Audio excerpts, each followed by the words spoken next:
16th episode of Qatsyr Harvest. We're exploring the conditions around and the expectations surrounding the Shavuot harvest, which is the next fulfillment of a mikra. And it is on our horizon, just 7 years prior to Yahweh's return with Dode, which will transpire in 2033 on October 2nd.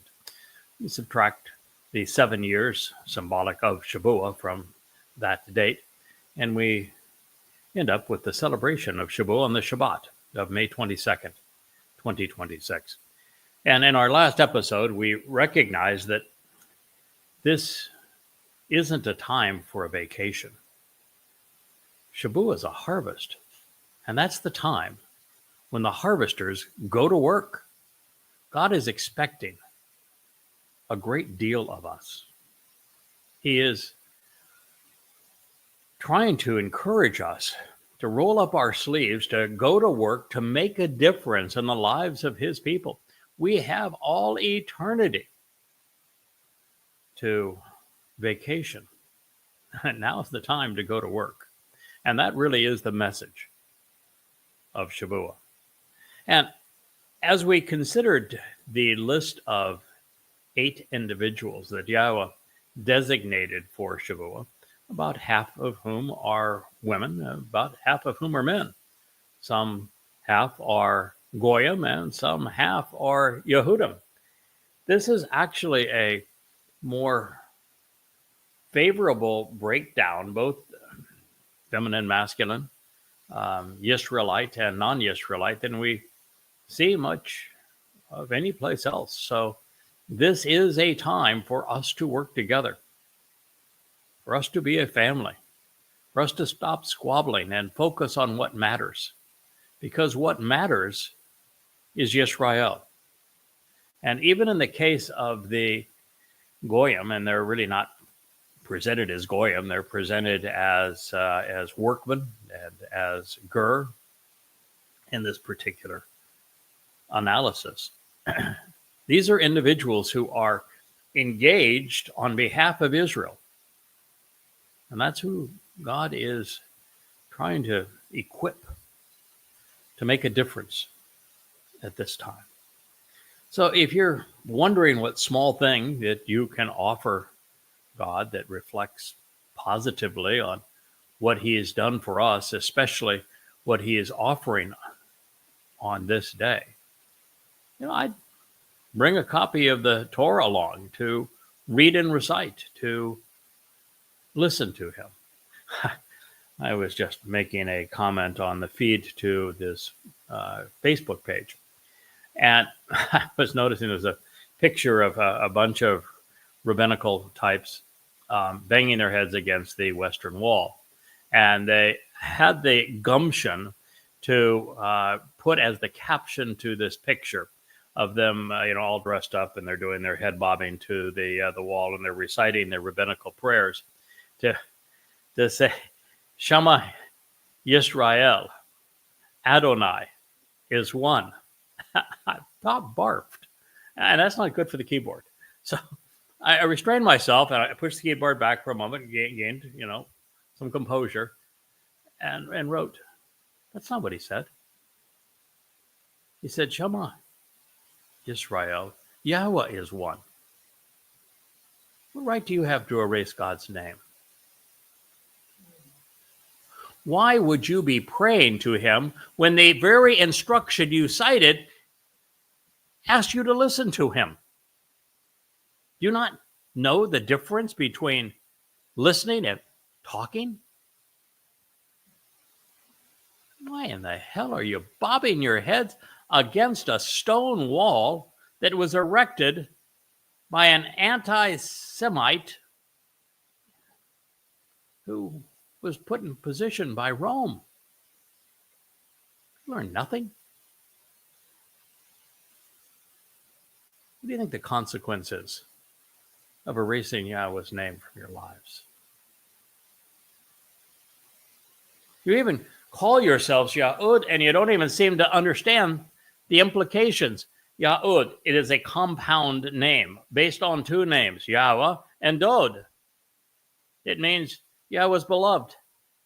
And you don't recognize either individual. It's just so sad. I mean, we're here working on your behalf, and you're not paying attention. What's it going to take, Israel, for you to finally pay attention? Stop erasing Yahweh's name. Start listening to him.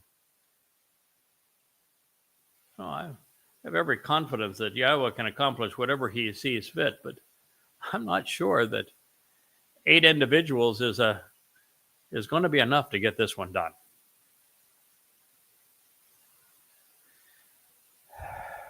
The other thing that I would encourage, of course, is that if you want to be part of making eternity better, if you want to contribute something that will cause Yahweh to smile, then join us in this harvest. We're here to gather Israelites home. And this time, unlike the last where Yahweh rescued them from Mitzrayim, the crucibles of religious and political oppression, he is not going to do this with a firm hand. He is not going to drag embittered and antagonistic children kicking and screaming. He made that point. I encourage you to read Yirmiyah 31. While it correctly identifies that those that he will be returning to and that he will restore his covenant with are Yisrael and Yehudim. So that's a good start. But he makes it very clear that the reaffirmation of his Berith covenant will not be the same as it was during the time of the Exodus, where he specifically says that he brought you out with a firm, resolute, uncompromising hand. He literally usurped your free will because you were too stupid to get out of your own way. You were too hard-headed to listen. You were ungrateful. You were embittered. You wanted to go back to slavery where you were about to experience genocide. Like telling the liberators of Auschwitz, no thanks. We'll stay here, the food's good and all when we get it. No. This time he's not going to do that. So this time our words have to matter. You have to choose of your own volition to listen and then respond intelligently, which when it comes to God is something you haven't done in 3,400 years. In his next statement, we're reminded that Yahweh wants to celebrate this occasion with his children. And the more the merrier, I suppose. I'm not so sure it's a numbers thing as it is a quality thing. Yahweh was content with Adam, and then Adam and Chawah. 8 aboard the ark was ample for him. He chose Abraham and Sarah. And when it was Abraham, Sarah, and Yishak, he was all happy. Yishak even means laughter. And so it's not about how many. It's really about the attitude, the aptitude of those who opt to be part of this covenant family. Yahweh is sufficiently entertaining and enlightening that even if there were 100 of us, there'd be plenty to discuss and lots to do. I'd prefer there would be 1,000, 10,000, 100,000 of the 100 billion people who have set their feet upon this earth over the last 100,000 years or so. That's a pretty small percentage. And our intent isn't to increase the number, but it is to provide good information about how to participate in the covenant, how to attend the Moed Mikre, when they will occur, who fulfilled them, such that you are in a position to make an intelligent decision. And if you are made of the right stuff, you're welcome. But don't be dragging your religion with you or your politics. They're not welcome. So, truthfully, the festival feast of 7 Shabbats, like all harvests, is a gala. It's a celebration for those who want to rejoice and be glad. It's a homecoming that includes men and women. It includes those who are engaged on behalf of Yahowah. It reads, you can genuinely rejoice and be glad in the presence of Yahowah. Now, this is what we shared a week ago. You and your son, singular, your daughter, singular, a male co-worker and a female co-worker who measures up, one who unites, who, for the benefit of the relationship, is thoughtful and rational in your community. A ger who is on a sojourn with you. And an orphan who is fatherless, and a widow who is also husbandless, all wanting to be led on the correct path, standing up at the proper place, which to show the way to the benefits of the relationship Yahowah chooses for his personal and proper name to dwell and reside. The place he has chosen over these past 22 years is YAHOWAH.com, or short, YAHOWAH.com. Here on the places we're live streaming this message via the Yahowah blog, our Facebook, X, and YouTube accounts. This is where Yahowah's name resides. I was the first in at least 2,500 years, and maybe closer to 3,000 years, to reintroduce the proper pronunciation of Yahowah's name to his people. Explained its pronunciation to its people. I'm the first to recognize that his beloved son, David, served not only as the Messiah and the King, but he was the very Son of God, his firstborn. And as such, he fulfilled Pesach, Matzah B'Kurim, in year 4000 Yah, 33 CE, and he is the returning Messiah and King. I'm the first to provide accurate dates as to when every Moed Mikre was fulfilled previously and will be fulfilled in our future, so that you know when to attend. So throughout the ages, men and women, through whether it be compulsion or choice, have come to fear and worship their God. By contrast, Yahowah's inclination is to celebrate a mutually enjoyable relationship. Man has long stressed about being saved, and yet God's preference is to relax and enjoy our company. I rather like Yahowah's approach. Yahowah actually doesn't need to save us. He and his son perfected us. One of the benefits of the covenant. It's one of the conditions of the covenant. Walk to God and allow him to perfect us. This happens the second of 3 Moed Mikre on Matzah. To the door to life and to heaven is open. We recognize that though David took our guilt and deposited in Sheol, never to be seen again, making us appear perfect in God's eyes. There is no evidence against us. There's no need for salvation. The beneficial result has already been delivered. We just need to capitalize upon it. Now, speaking of most people, they plead with God, whose name and preferences they do not know, expecting that he will acquiesce to their desires.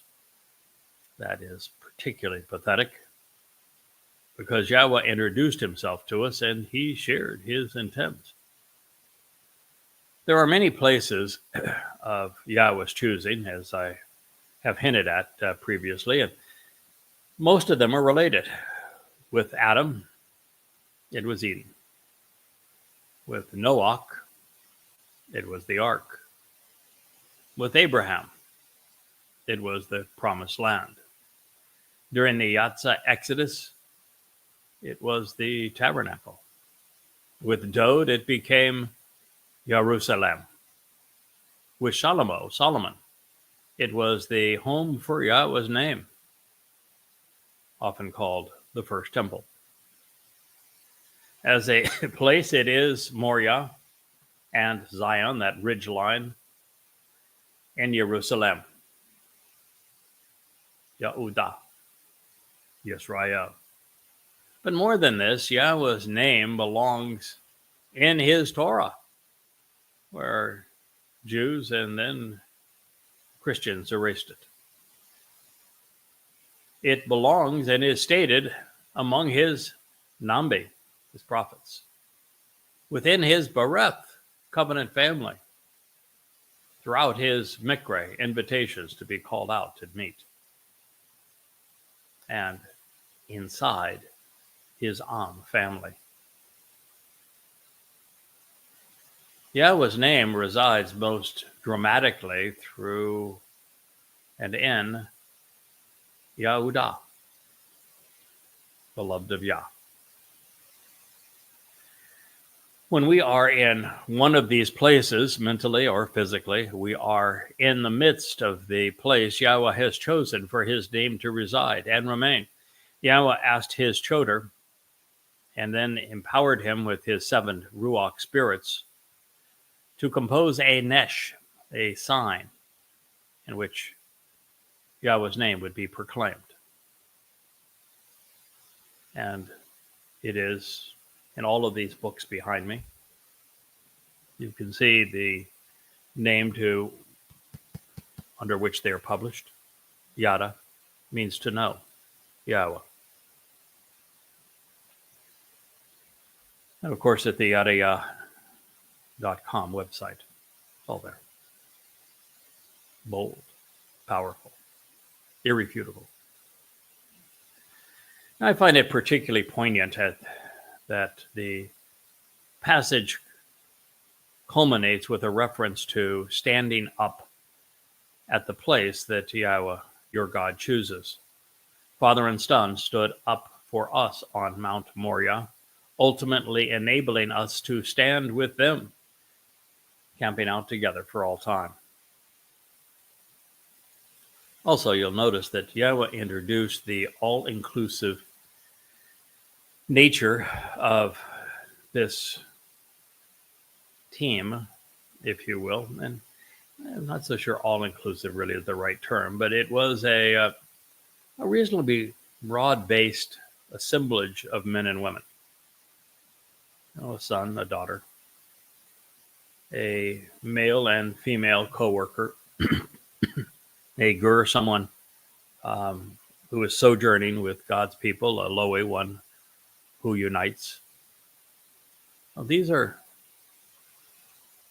really interesting terms, and then particularly for it to conclude with, and a child who is without parents, and a woman who is without a husband. It's like God saying that his covenant is for people who have come out of fractured human families. And that would be most all of us. It is for those who are not part of the family of man anymore. In a way, the 8 people represent one person. We are all Yahweh's children. As God makes it very clear, we all have male and female characteristics. We're all sons and daughters of God. We're all co-workers, and we do work that has masculine and feminine attributes, don't we? We're all called to be uniters. We're all on this journey with Yahuwah to call his people home. And we've all come out of fractured human families, whether it be broken marriages or parents that were hostile to our interests. And it is this way that we've all shed all of that and embraced it, depending on the particular descriptor, and become part of Yahweh's family. It is indicative of us all. Each of us are all of these things.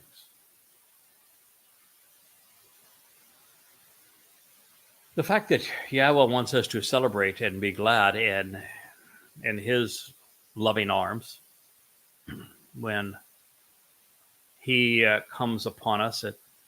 There is a place in Yashayah that actually speaks of, at this time, that Yahweh is going to descend upon those who are celebrating this Qatsyr harvest as the warmth of light and as the embrace of dew, to be as invigorating and restorative for us, nurturing for us, and to cover us, envelop us like the soft dew of a warm morning, and then to surround us with his light,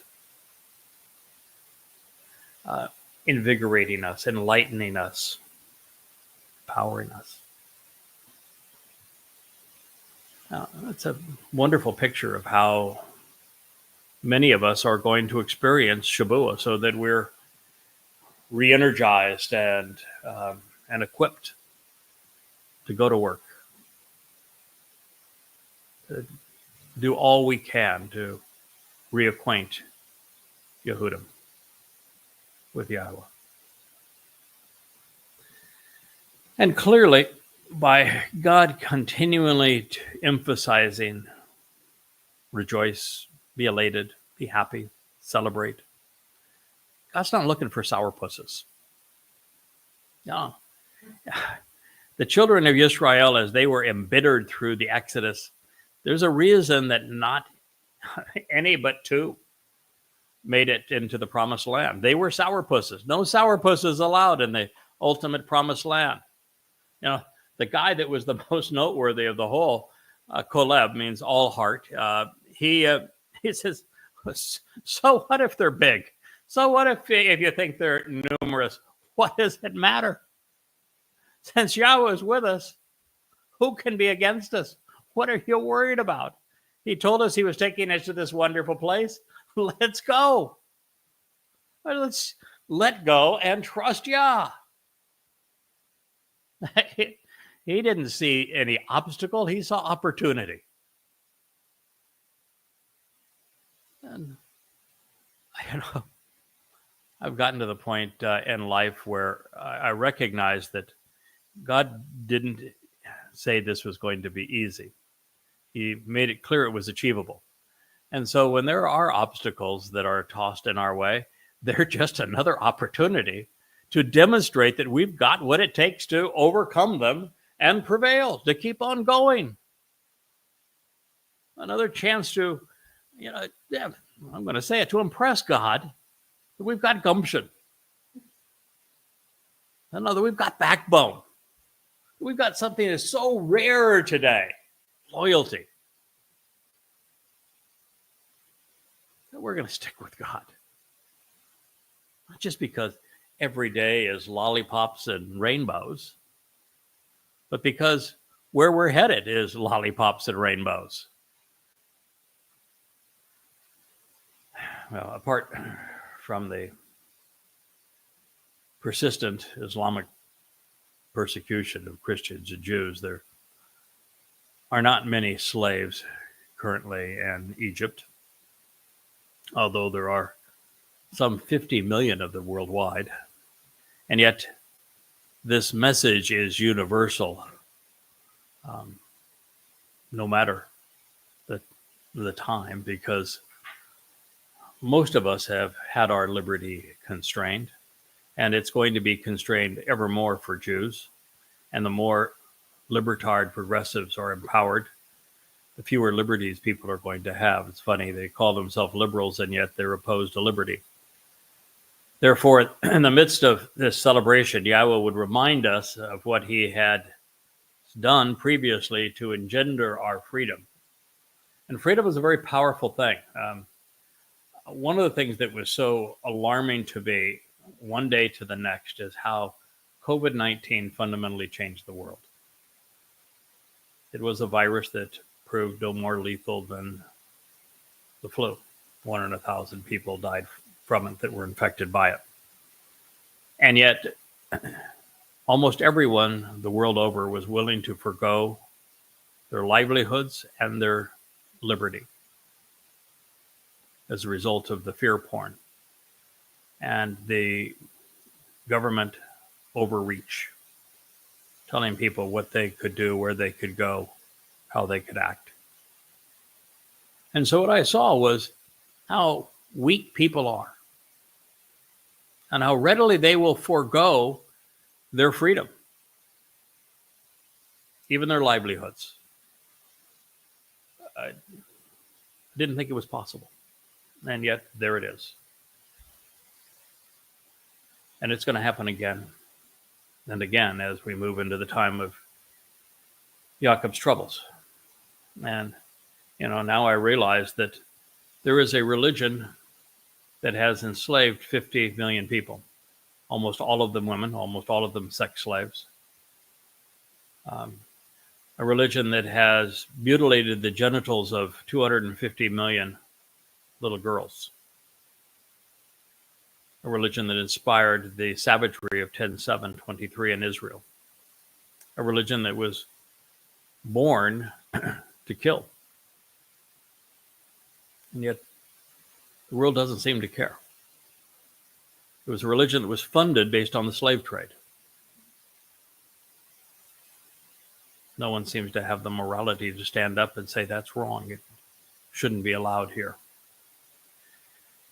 Yahweh is trying to get us to think differently. He says, remember, Zakar, that indeed you once existed as a slave in Mitzrayim, in the crucibles of religious and political oppression. So be observant and act upon these prescribed inscriptions for living. This is the second time Yahweh has encouraged us in connection with Shabuah to do something, to engage. And in this case, it is to act upon his prescriptions for living, the chokum, that which he has inscribed for our benefit, communicated in writing, so that we can be cut into the relationship. The Moed Mikre are clearly communicated written prescriptions for living. And we should shamar, observe them, closely examining and carefully considering them. And then ana, act upon what God has chokum, inscribed and prescribed. This approach will lead away from Mitzrayim, and it directs us to Shamaim. The Mikre are not to be, therefore, replaced by ceremonies and rituals conceived by religious men. Those who observe Easter Christmas, Rosh Hashanah, and Hanukkah, All Hallows Eve and St. Valentine's Day, Ashura Day, and Ramadan, the solstice or May Day, or any other man-made religious scheme contribute to the deception and add to the fog which separates mankind from God. Rabbis who are typically misogynists and racist are uncomfortable with the all-inclusive nature of Shavuot. They are about separating men and women, Jews and Gur, the religious from the secular,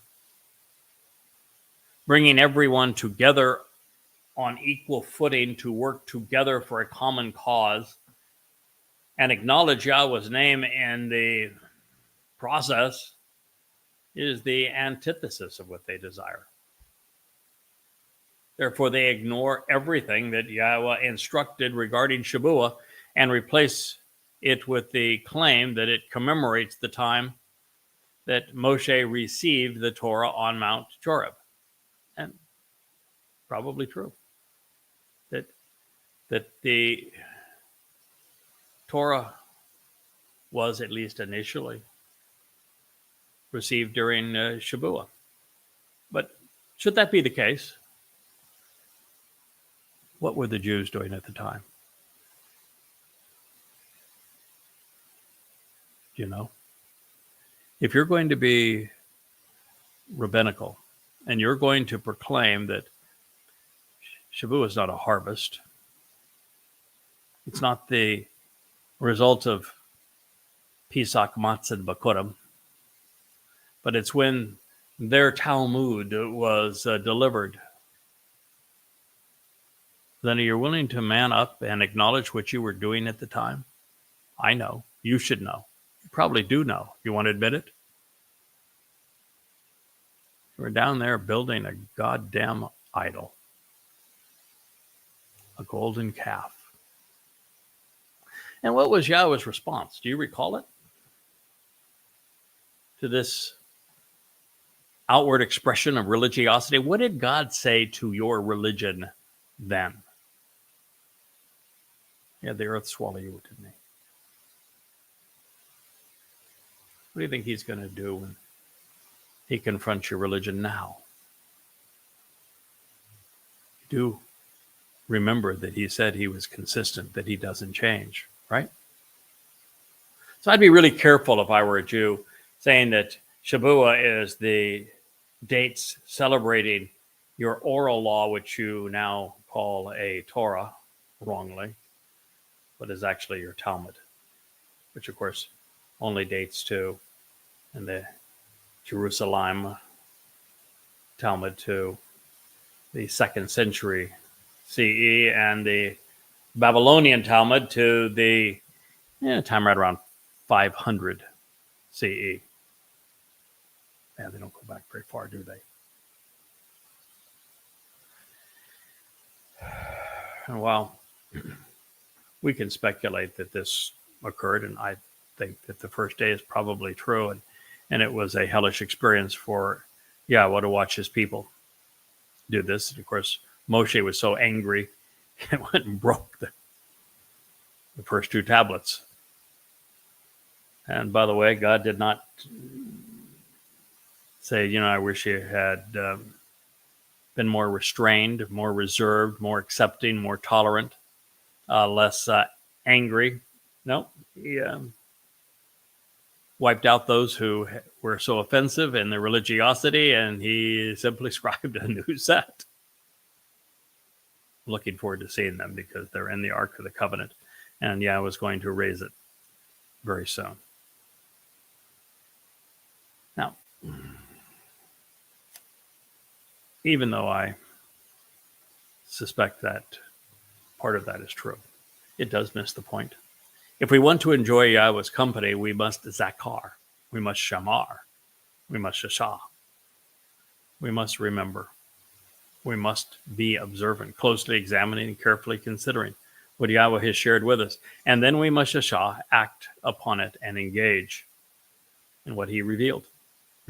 Moreover, other than to dress it up, fondle it, parade it around, and kiss the Torah like it's some kind of whore with lipstick, the Hasidics are married to their Talmud, not Yahowah's teaching. Their preferred language is not Hebrew either, Yiddish. And second on to that, Aramaic. Yeah, they become nothing but whores and parasites. It is worth noting that some Christian denominations acknowledge Shavuot.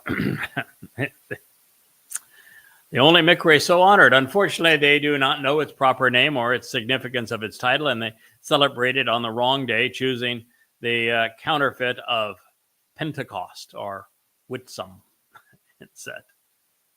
And they attribute it to the birth of their goddamn church rather than celebrating a relationship with Yahowah. They put it in the past when it is to be fulfilled in our future. Hey, but 1 of 7. Better than none, right? No. None of Shavuot's redemptive metaphors or prophetic insights are conveyed to their congregations, of course. For them, it's all about the beginning of the church age and of them replacing Jews as God's instruments. No thought is ever given to this being the fourth stride towards living with God, or that it was the midpoint in Yahowah's 7-step plan of reconciliation. The first and the final 3 steps along the way, they completely reject. They even fail to see how 7 Shabbat serves as a central plank in the unfolding of God's redemptive timeline, providing the very framework of Yahowah's schedule. Our preference, however, should always be to listen to Yahowah and to go where his words lead. In this case, he said, and this is a summation of what we have read thus far in the Devarim. You should consistently recount the written documentation on how to relate to 7 sevens, and thus to the promises of 7, as it pertains to you, beginning with bringing the sickle, the implement for liberating, separating, gathering, and harvesting, unto the standing grain, that which is upright and firmly rooted, ratified, confirmed, and established. Begin by initiating the process to recount the written word regarding 7 sevens. Then you should act upon and engage in the festival feast, the celebration of Shavuot, of 7s, of Shabbats, and of promises, to approach Yahowah your God with a solvent, appropriate, affordable, transparent, and thus water. Voluntarily offered of one's own initiative of your hand, which to demonstrate the way to benefit from the relationship you actually give compared to how this relationship, Yahowah your God, continues to bless, adoring you. You can genuinely rejoice and be glad in the presence of Yahowah your God. You and your son, your daughter, your male coworker, and your female coworker who measures up. The uniter, those who to benefit from the relationship are within your community. Those of the sojourner who remains steadfast with you, living with you. The orphan who is fatherless, and the widow who is husbandless, wanting to be led on the correct path. In your midst, standing up at the proper place, which to show the way to receive the benefits of the relationship Yahweh your God chooses for his personal and proper name to reside. Remember that you once existed as a slave in Mitzrayim, the crucibles of religious and political oppression. Be observant and act upon these prescribed prescriptions for living, which cut you into the relationship. Shabuah is Yahweh's Nathan, his gift to the covenant family. It's an opportunity for us, and it comes highly recommended. Now, considering how little attention Jews afford to Shabuah, Yahweh actually has a great deal to say about it. Now, Pesach is thoroughly explained prior to the Yatzah and Shemoth Exodus. The presentation of Matzah and Kar Leviticus is rich, both in information and detail, and it is hugely emphasized, if you will. Yahweh throws every important quantifier at it so that we might understand its relevance in our lives. And while not much is said actually about Bikurim, other than it is a first fruits harvest, that all changes with Shabuah. Based upon the words he has devoted to it, 7 Shabbat is important to God and to our relationship with him, which is why Yahweh asked us to act upon it, why he encouraged us to celebrate it, and why he called it an essential time in our lives. Now, back in an earlier portion of our review of the Moed Mikra, back when Yahweh was discussing the details pertaining to Bikurim, God spoke of his Mikra being a cohesive whole, played out in 3 acts, he said.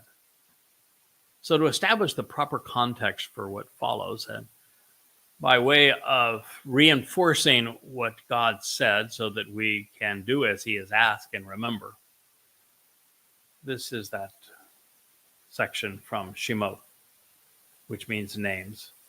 It has been corrupted to Exodus, the 23rd chapter. We'll begin at the 10th statement. 6 years you should sow your land and gather in the produce thereof. But in the 7th, you should allow it to fall and lie fallow, freeing it, scattering and dispersing it for the purpose of future renewal, so that those in need who are willing to capitalize upon this opportunity and take some responsibility among your people may eat and be nourished. Moreover, leave the remainder so that other living creatures of the open fields and countryside may feed upon it. Do the same with your vineyards and with your olive groves, on a 6+1 basis. It's God's version of a non-entitlement. There would be food to eat for everyone, even the most impoverished. But you would have to go harvest it. You'd have to prepare it. The same thing would be true with shelter and clothing. The materials would be made available, but only if you were willing to exert the effort to go get them and then do something with them. 6 days, God says, you should engage and do your work, accomplishing whatever you prefer. And then on the 7th, the day of promise, you should celebrate the Shabbat, actively engaging in the promise of 7, so that those tasked with carrying your burdens and your means of production may have a break, becoming spiritually refreshed and restored. Then the children of your workers and visitors from different cultures and ethnicities sojourning with you may take a breather and be refreshed as well. Shemot names, Exodus 23:12. In all things that benefit the relationship which I have shared with you, be observant. Therefore, do not bring to mind by proclaiming in a memorable way the names of other gods. Neither let them be heard from your mouth. Shemot names, Exodus 23:13. Just as a small point here amongst the major point that Yahweh was making. Yahweh says the names of false gods all the time.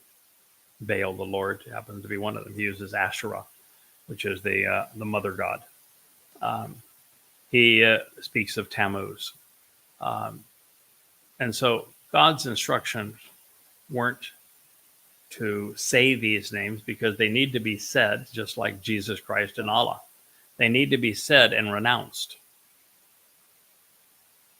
It's saying them and proclaiming them in a memorable way so that people choose to revere them. That's what's wrong. God never does that, nor should we. So writing God, for example, is, as G-D is just brain dead. I mean, first of all, Gad, spelled the same way in Hebrew, was the name of one of the descendants of Jacob. And to say, okay, well, you can't write G-D, but you can write L, when El was the name usurped by one of the Canaanite gods. And then you can write Lord, which is from Adonai or Baal, but Yahweh says the Lord is the adversary's title and name. People just aren't thinking in this regard. Now, the pattern of 6 plus 1 is essential to capitalizing upon the promise that Yahweh is making to us. And this is because everything plays out in accordance with this pattern. Also, never lose sight of the fact that Yahweh wants 2 things from us beyond all else. He is asking us to be observant and to not be religious. When we honor these 2 requests, good things are in store for our soul. Just as there is a 6 plus 1 pattern to the Moed Mikre, they play out in 3 epochs of time defined by periods of 40 Yobel. 7 times 7 plus 1 equals 50, times 40 equals 2,000 years. We are to celebrate the first 3 Chag in the first month. The Shabuah Qatsyr, 7 sevens thereafter. Then the final 3 Moedim, Towrah, Kippurim, and Sukkah, are to be enjoyed during the 7th month. But even more than this, Pesach, Matzah, and Bikurim are fulfilled in year 4000 Yah.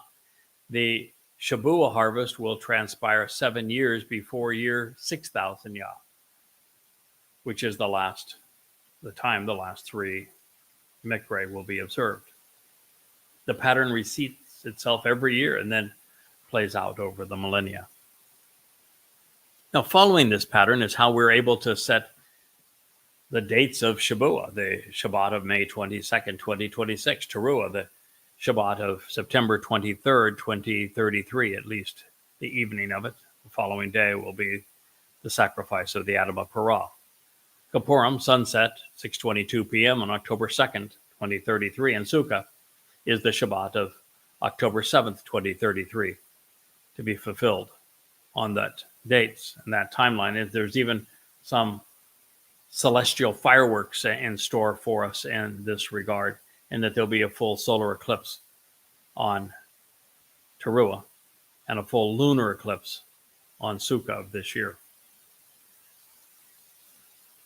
The Dode has the Messiah and the Son of God, speaking as Gabriel, which means God's most courageous and capable man, established the dates in 4033 CE when he would return to Jerusalem to honor his commitment to enable the benefits of Pesach, Matzah, and Bikurim. And then he told us how long before his return, 7 years, that we should expect Shabuah as a harvest 7 years prior to his return. Once we add the 40 Yobel to 33 CE, the rest is easily determined. And that's why I've shared these dates with you.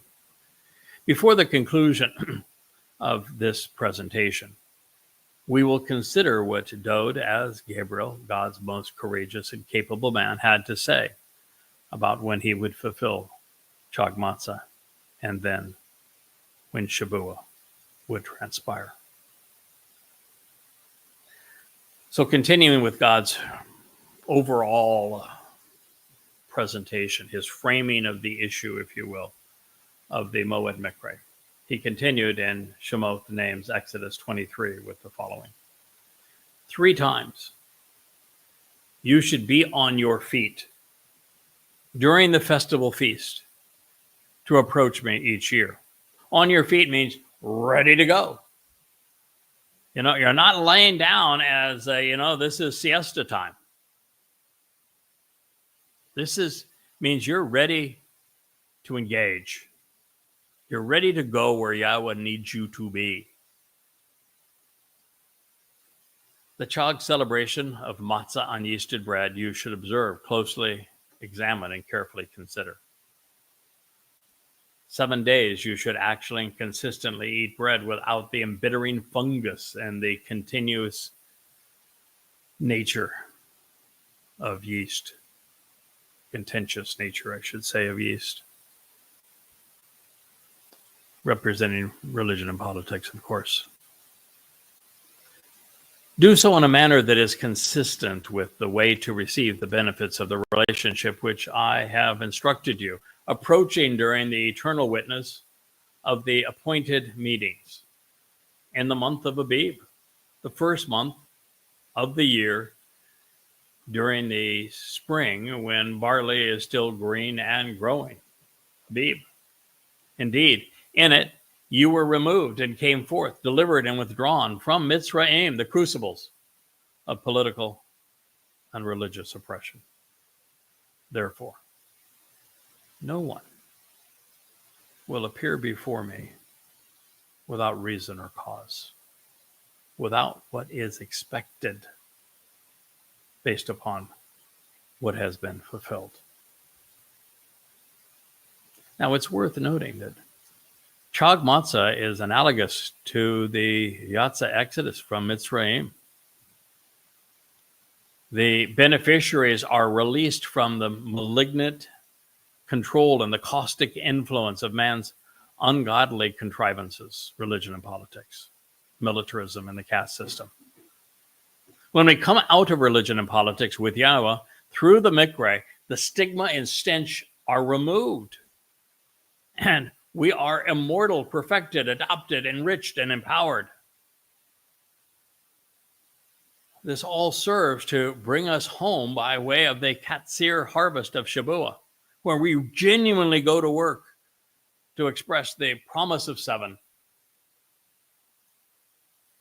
This is a time of firstborn children, and its timing and purpose are to protect us really from the hellish influence of the time of Jacob's troubles and from Islamic genocidal rage against Israel, so that we are prepared to stand up for Israel, to minimize the carnage, all the while calling God's people home. Our Creator, our Father, continues with, you should observe the festival feasts of Qatsyr, the harvest, reaping what was sown and is ready to be gathered of Bikurim, firstborn children. Your unrelenting undertakings and your ongoing pursuits to make a connection and to show the benefits of the relationship that you have sown, expecting these seeds to take root and grow, Zerah, throughout the region, and along with the festival feast of the ingathering, of being received and rewarded. You are restored and renewed. Then you are gathered in. You are received and accepted. That which is associated with your actions and whatever you choose to pursue will lead you to the realm where there is a sense of openness. Now, Shavuot, the promise of the Shabbat, is the most important, all-encompassing, and most impressive Qatsyr harvest on Yahweh's eternal calendar. Not only are Yehudim included in it and Israelites, and not only are some Gur and co-workers, Ebed, part of cultivating this harvest on behalf of God's people.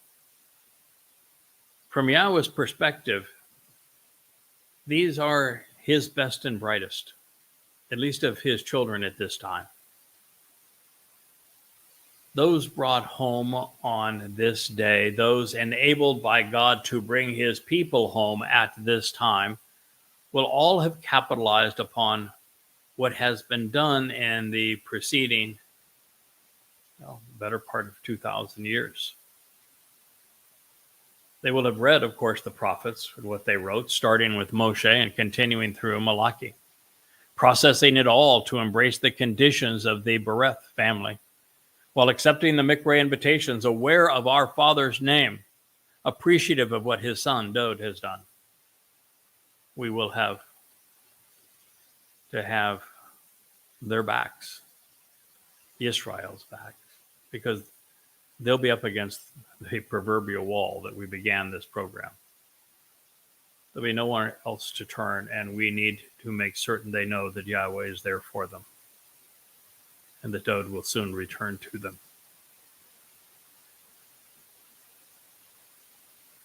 So we have a vested interest in letting God's people know that this harvest is upon them, as we encourage them to participate. Now, beyond acknowledging that Shavuot is a Qatsyr, a harvest, we are reminded that it is of Bikurim, it is of firstborn children. And that is to say, the participants will be the fruit of what our Savior, Dod, our King, enabled during Pesach and Matzah. Also informative when it comes to participating in the relationship which leads to the harvest, we control our own destiny. That is to say that our pursuits determine not only our outcome, but to a large degree, the outcome of so many other souls that would not otherwise know of God's plan, his name, his son's contribution, the timing of these Moed Mikra, and how to participate if we did not engage and roll up our sleeves and go to work at this time. Now, adding to our understanding of Shavuot, Yahweh speaks of Zerah, seeds, which are sown, most take root and grow, but not all of them. Now, this is encouraging for the most part because the final Zeroah is responsible for cultivating this harvest. And Zeroah is a derivative of Zerah, which was used in the last statement. And so it is this Qatsyr that we have been asked to pursue. It is our job. It's our work. It's our mission. And by doing it well and in harmony with the Spirit and the Word of God, there will be a productive akaf, gathering of souls, received, empowered, enriched by Yahweh. Just as the first three Mikra were fulfilled in succession in year 4000, 33 CE, and included the ingatherings of Bikurim, the final three Moedim will transpire in succession in year 6000, which is 2033 CE, with Towrah serving as the final ingathering. This means that Shavuot will be fulfilled at a different time, coinciding with the onset of the time of Jacob's troubles in 2026. God states, 3 times in the conduct of your life, demonstrating a pattern of behavior which is in the proper sequence. During the year, all of you should remember to be seen before Yahweh. Therefore, all 3. Bakudim, Shabuah, Towrah. These Qatsyr and ingatherings are specifically designed for us to be present and seen before our God, which means that we must know who he is, acknowledge him by name, know when we should be present and accounted for, and be about our Father's business, which is to reconcile his relationship with the rest of his family.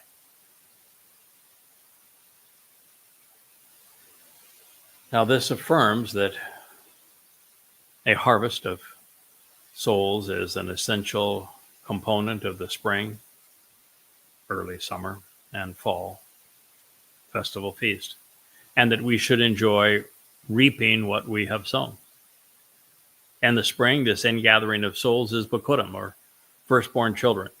As the name implies, those whose lives have been prolonged and perfected during Pesach and Matzah are invited to become part of God's family on Bakudim. In the late spring, early summer, 7 weeks after firstborn children, we are prepared for the bountiful harvest of souls associated with standing grain, this time wheat rather than barley. Our invitation home is courtesy of the Ruach made during Shabuah. In the fall, Yahweh's ingathering begins with the proclamation of the approaching harvest of Towrah, heralds. And like Shabuah, it is proclaimed by sounding the shofar. This leads to Yom Kippurim and to the reconciliation of Yehudah and Israel with Yahweh as facilitated by Dod's return. By Sukkah, we're all together in Eden, one big happy family camping out together. Of course, to bridge that gap between Towrah and Kippurim, such that the mortal remnant of Israel is prepared for the return of God, there will be the sacrifice of the Adamah Parah, which will then prepare the adulterous woman, Israel, to be betrothed to her Messiah and King, Dod. It's very, actually fairly complex, the acts of this play as we move through this period of time and all of the things that Yahweh has laid out that will be accomplished. Very detailed, interwoven plots, interwoven characters. It really is a marvelously written story, and it's all going to play out in our very near future. Now, the common thread in these harvests is the presence of the set-apart spirit and the contributions of Dod in concert with Yahweh and what he is achieving. It is what makes it all possible, if you will. 7 Shabbats, solves the mandate of none shall appear before me as an empty vessel. We aren't to come empty-handed. We all should have contributed something important in the process of fulfilling Shabuah. The trumpets on the precipice of Kippurim serves as Yisrael's last opportunity to be withdrawn and then to enter into our Heavenly Father's presence when he returns. Those who answer Yahweh's invitation to appear will find their opportunity to be accepted. And I suppose better late than never. But earlier is far better because you have the opportunity to make a contribution and join us. Now, beyond this introduction, we can venture further into Shavuot and review a little bit of Bikurim as to how all of this happens. And I'll read the first statement or two, and then we'll conclude this program and pick up these thoughts where we rejoin. It says, "You should not offer the sacrifice of an animal you have prepared to consume in proximity of the yeasted bread. The invasive fungus which spoils, as well as the culture which intoxicates. The blood sacrificially shed and offered as a favor to reconcile, you should not endure through the night. It is the bounty of my festival feast, which is an enduring witness come morning and something to consider forever. The initial and best part of the first fruits, including firstborn children of your realm, you should come bringing them for the family and home of Yahweh your God. Behold, I will send out a messenger, a representative who is especially informative and advancing this message before you, in your presence and within the same dimension, to help keep you focused so that you are observant, closely examining, and carefully considering everything along the way. In addition, he will provide you with directions that will help bring you to the source, to the very dwelling place and the home, which to offer the benefits of the relationship I have prepared." Shemot, the names, Exodus 23:20. And in this reading, the prophecy is fulfilled. I thank you for listening to this episode of the YAHOWAH blog. I look forward to you inviting me back into your homes and to your lives to enrich your experience with God, to equip you to join us in cultivating this important harvest. Thank you again for listening. I am your host, Craig Winn.